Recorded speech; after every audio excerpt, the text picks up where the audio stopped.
Welcome to our channel, ladies and gentlemen. I can't forget to thank you for your continued support to our channel. You are the reason we are where we are today. Ladies and gentlemen, the Kenyan politics revolves around one thing: William Ruto's re-election in 2027.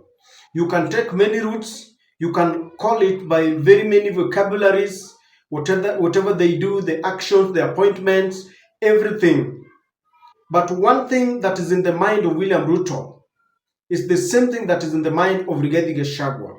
Rigathi Gachagua and the team are spending the midnight oil trying to craft a way of defeating William Ruto in 2027. William Ruto and his company, the NIS, the deep state, are spending their time just to ensure that they remove every kind of hurdle on their way come 2027. But my question for you today is, if elections were to be held today, if people were woken up tomorrow and they're told we are going to elect our sixth president, who would that be? I remember sometimes William Ruto was asked, that is in 2022, who would become the president, and he said that he did not know who would become the president, but he knew very well who would not become the president, and he meant Raila Amolo Odinga. Turns out that he was right. Whether by hook or crook, he was right. But today, if you are asked the same question, who will become the sixth president? This question has lingered in the minds of many that Ruto himself is telling his opponents that the election in 2027 will not be different from the ones that we've had before. And he's saying that he's sure that despite all the challenges, he will make it through and he will become the sixth president. Saa zingine nyinyi mnatishwa, sijui sijui one term, sijui how many terms, sijui nini. That is not my concern. 2027, kwani 2027 itakuwa uchaguzi tofauti kuliko ile yote tumefanya? Kwani iko shida gani? Watu watulize boli, mambo ya 2027 tutakutana 2027.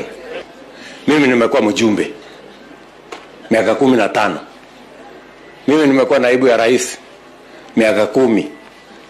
Ndio huyu mimi ni rais.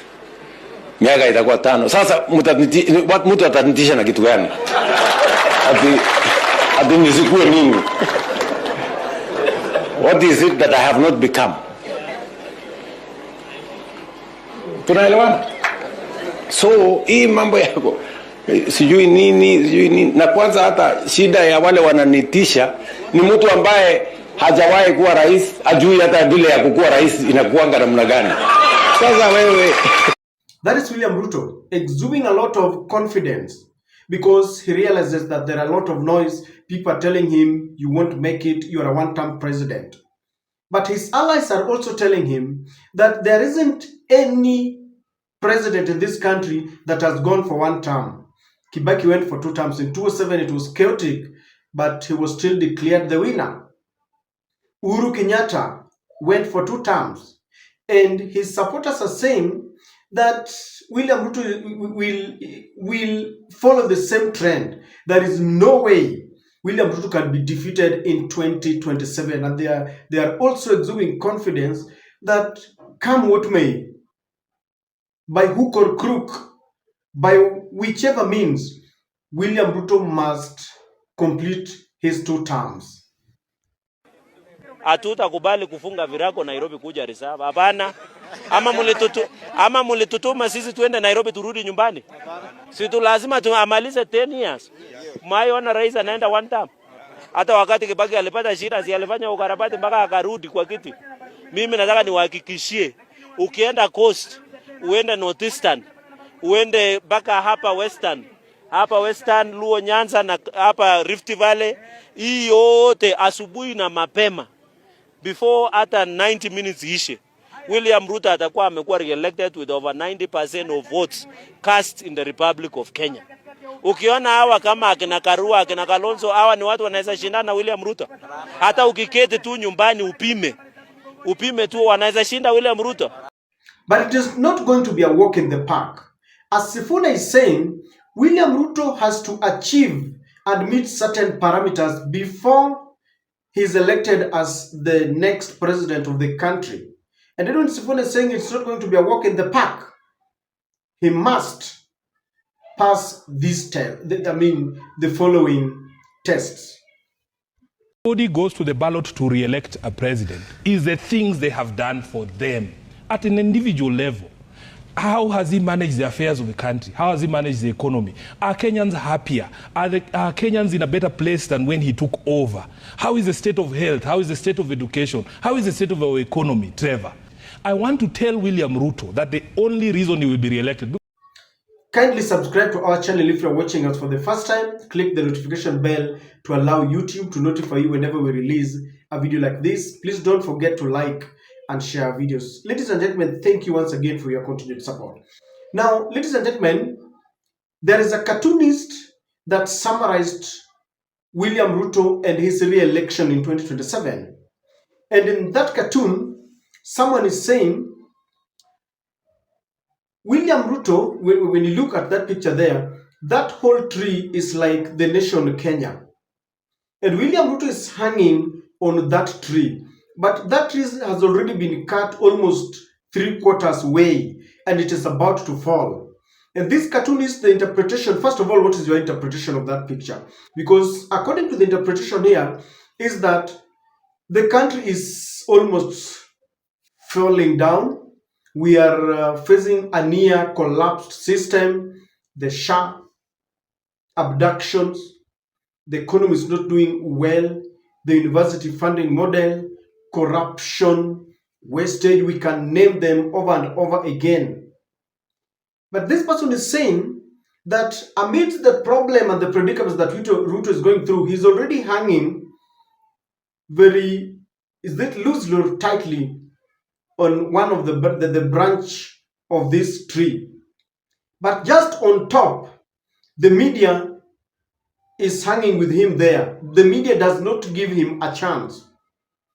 The youths are waiting as the crocodile down there. If he falls in that water, there is no rescue. The crocodiles are waiting, and that is the youth. The media is there is the snake ready to bite. Rigathi is also on this side, the lion. So William Ruto has got no escape route. Ladies and gentlemen, I want us to look at the hurdles that William Ruto must surmount before he is re-elected, because it is not going to be very easy. And I want us to begin with the topmost, the media. I want you to listen to how the media is exposing William Ruto. And this is Stephen Leto. And that's why you are being told there is no escape route. That you have bestowed upon us as leaders of Kenya. You are a liar. You have elevated falsehoods. You thrive in evoking fear. Not my words, that of the church describing President William Ruto. The National Council of Churches of Kenya, NCCK, has gone all out, now accusing President Ruto of driving the country to the ICU. The church told President Ruto to his face that he is a liar and that Kenyans cannot believe him anymore. Lies and falsehood have been elevated to the point where no one knows what to believe anymore. The media is so harsh and they are not leaving anything to chance. That is why the other day, the government attempted to shut down KTN because KTN has been exposing the rot in the government, corruption and all that is going on. And many experts were thinking that if they succeed in doing this to the standard group, then all the other media stations must prepare. Mwenzako akinyolewa hata wewe tia maji kichwa. And it was a sign of intimidation, trying to warn the other media groups, cities and all that, to be friendly. Because the media will really help Kenyans to unearth truth that is hidden in the dark. So the media will be the first obstacle that William Ruto must contend with. The media is the one that will expose William Ruto. They have done that before. And I want to agree that William Ruto must contend with the media on his way to becoming the president. Because when you look at the media, there is even the social media. Everything is at the fingertips. People know what is happening. It happens tap Facebook, TikTok, X, Instagram, and the media is not giving William Ruto a chance. The other thing they say, internet doesn't lie. That is why all the things that William Ruto talked about, he's now being told, here is what you said. He's being reminded. So the media is one of them. The youth. If there is a generation that is going to give William Ruto sleepless nights, a generation that is saying you killed us, a generation that is saying you have hoodwinked us for so long, a generation that is saying you keep on telling us that we are the future leaders, yet we see the recycling even in terms of appointments. Uhuru Kenyatta has been given a chance, he recycles his people. Raila has given a chance, he's recycled his governors and his people. The youth is saying, we have a date with you, and they have formed this song, Ruto must go. Even though William Ruto is told that this noise is only coming from Mount Kenya, no, this is nationwide.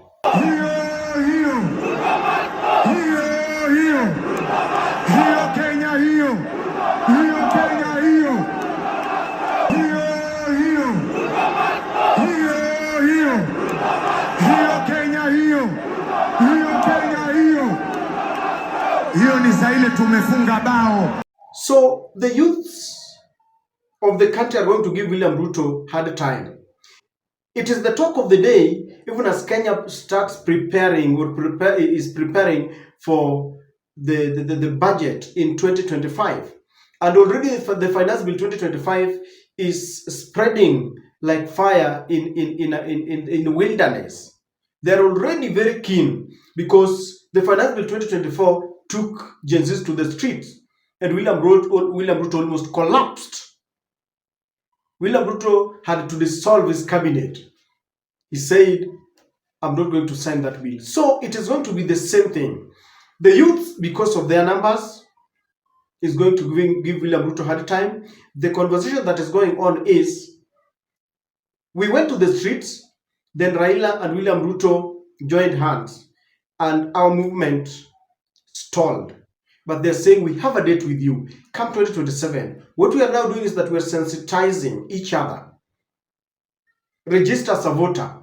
Then come out in numbers to ensure that this system is annihilated completely, because we need fresh blood. So the youth is another obstacle, a hurdle that William Ruto must handle if he wants to become the president of this country. Majority will not vote for him. The third one is Rigathi, the man on a mission. They say a man on a mission needs no permission. Rigathi harbors revenge. They worked together. He campaigned tirelessly, but he's saying he was shown the door too soon because he was only but telling Ruto the truth. He says his only mistake was to look at the man and tell him, we campaigned on this platform, but you're now negating our promises to Kenyans. And with that, he was shown the door. Rigathi is now injecting. He's busy collecting all the opposition leaders. He's saying that they have Matiang'i, they have Kalonzo, they have Natembeya, they have Eugene Wamalwa, they have Martha Karua. I understand that David Maraga could soon join them. So it's not going to be an easy task. Rigathi is giving Ruto a hard time, revealing secrets, seeking for interviews to reveal more. The other day he was saying that William Ruto has put his commercial interest ahead of the Kenyan interest. A nation gets developed when the leader of that nation puts the national interest ahead of commercial interest. That is the answer. Uongoze Kenya, hapana weka biashara kwake. Kidu ukiweka biashara tunakwama. we have a responsibility, Bishop, also to give hope to our people. Kama viongozi, tukiwa kanisani. Watu ya payslip, simu mambo yenu imeharibika. The payslip has been raided. Tuliambiwa tutaweka pesa mfukoni, ile kidogo ilikuweko ikafanya nini? SHA inafanya kazi ama haifanyi? Watoto wa university wanasoma ama wamekuwa nyumbani? So if we are here in Katelembo, ni jukumu letu tukiwa nao viongozi to give hope to our people.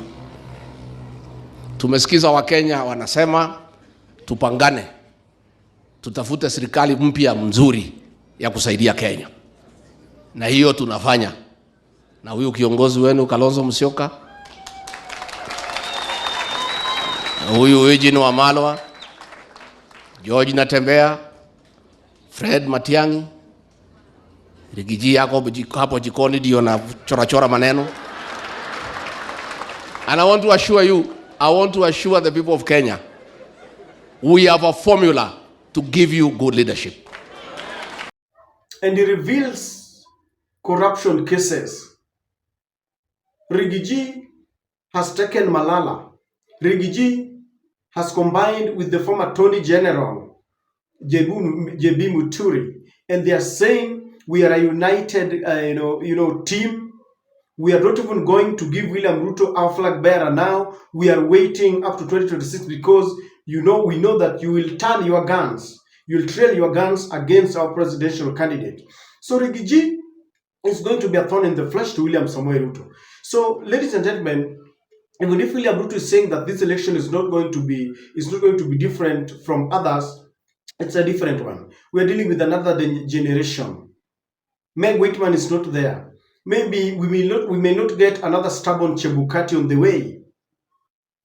The administration of Donald Trump is not like that of Joe Biden. Joe Biden was very friendly. They had a cordial relationship. But Donald Trump is a different ballgame.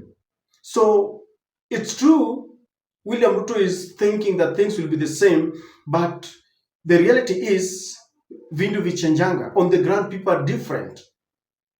On the ground, things are different.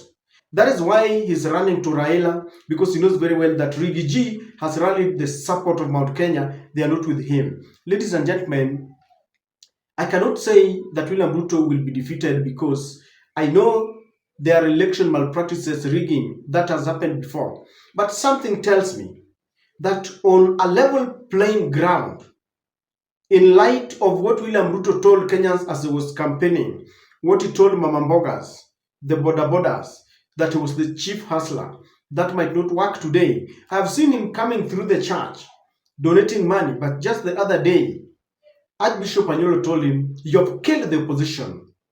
In other words, Bishop Anyolo was saying, things are not working. And so I believe that when William Ruto understands that things are not easy. Do you believe that William Ruto will be re-elected on a level playing ground?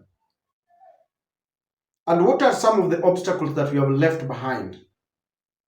If you ask me, it is going to be difficult for William Samoei Ruto. He is under siege. He has been cornered.